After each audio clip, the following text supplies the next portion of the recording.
Democratic lawmakers are speaking out about the unprecedented FBI raid at the Fulton County Elections Hub last week. Atlanta News' first Niamani Watson joins us live from the state capitol in downtown Atlanta. Niamani, Democrats say that they are working to get those documents back that were taken.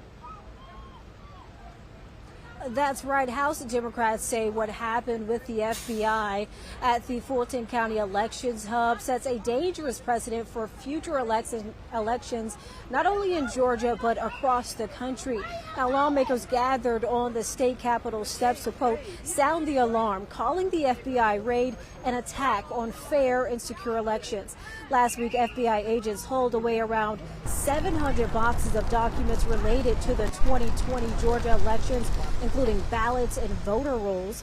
Representative Deborah Bazemore, who's the vice chair of the Fulton County delegation, says they are working to make sure the 2020 election documents the FBI took are secure.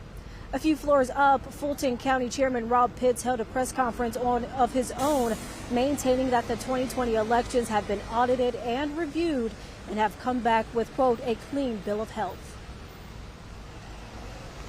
There has been a motion that has already been filed from our Fulton County government to make sure that we get our ballots back intact and not changed. What they're doing with the ballots that they have now, we don't know. But if they're counted fairly and honestly, the results will be the same.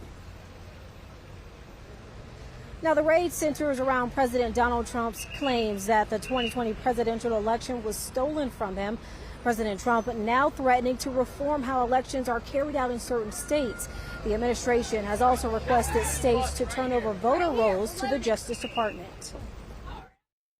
Take a look at Detroit. Take a look at Pennsylvania. Take a look at Philadelphia. You go take a look at Atlanta. Look at some of the places that horrible corruption on elections. And the federal government should not allow that. Now, Georgia election officials have reiterated that the 2020 elections were fair and secure. Reporting live outside the state capitol, I'm Niamani Watson, Atlanta News First.